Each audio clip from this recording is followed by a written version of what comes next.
विनाश काले विपरीत बुद्धि। दिनकर जी ने भी कहा है, जब नाश मनुष्य पर छाता है पहले विवेक मर जाता है। इतिहास में ऐसे कई पात्र हैं, जिसमें एक पात्र महाभारत के शिशुपाल का चरित्र भी है।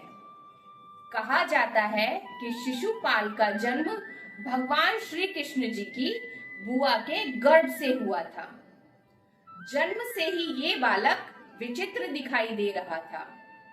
इसके 3 नेत्र और 4 भुजाओं के कारण चेदी नरेश और उनकी पत्नी ने इस बालक को आश्रम में छोड़ने का निर्णय लिया। आश्रम में छोड़ने जाते समय आकाशवाणी हुई और भगवान ने कहा कि अतिरिक्त अंगों को देखकर इस बालक का त्याग ना करें और इस बालक को स्वीकारें, क्योंकि समय आने पर इस बालक का सामान्य शरीर हो जाएगा, लेकिन जिसकी गोद में बैठने से ये बालक सामान्य शरीर को प्राप्त होगा, उसी के द्वारा इसका वध भी होगा। कालांतर में भगवान कृष्ण एक बार अपनी बुआ जी के घर गए।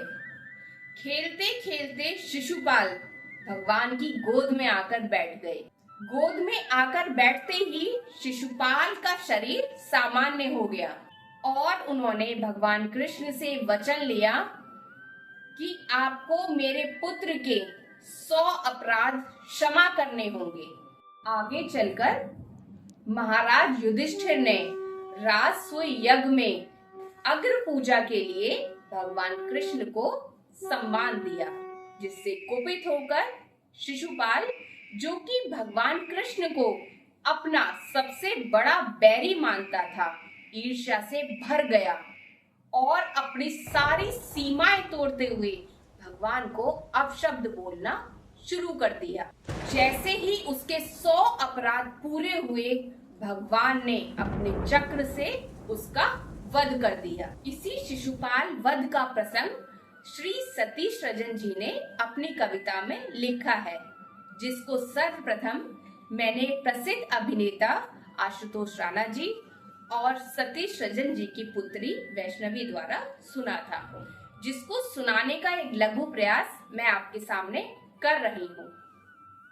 वे कहते हैं, करके अधीन सारे राजा जब चक्रवर्ती बन जाता है, आयोजन करता महायज्ञ जो राजसूय कहलाता है। थी बड़ी युधिष्ठिर की इच्छा, थी बड़ी युधिष्ठिर की इच्छा, राजसूय यज्ञ करवाने की मनसा प्रचंड थी राजा में, सम्राट अजय कहलाने की। राजा ने ऋषि मुनियों द्वारा आयोजन भव्य कराया था, नाते रिश्ते सारे राजा सबको न्योता भिजवाया था। कोई रंक हो या कोई बड़ नरेश, माधव बिन कोई वजूद नहीं, सारे विधान फलहीन सदा यदि मधुसूदन मौजूद नहीं। यही सोच युधिष्ठिर ने भेजा पहला न्योता गिरधारी को, अनुनय करके बुलवाया था बैठाया पास मुरारी को। सब राजे आए सज धज के, शिशुपाल को भी बुलवाया था, श्री कृष्ण का यूं सम्मान देख वो मन ही मन गुस्साया था। बचपन से बैर ठान रखा श्री गोविंदा मुरारी से, हरि से विरोध ना हितकारी, ये कौन कहे मतिमंदा से। जो रीत यज्ञ की अलबेली आरंभ वहाँ से होना था, पहली पूजा पूरे मन से सर्वोच्च देव को देना था। है कौन भला सर्वोच्च यहाँ जिसे पहली पूजा दी जाए, सहदेव कृष्ण का नाम लिया सारे मन ही मन हर्ष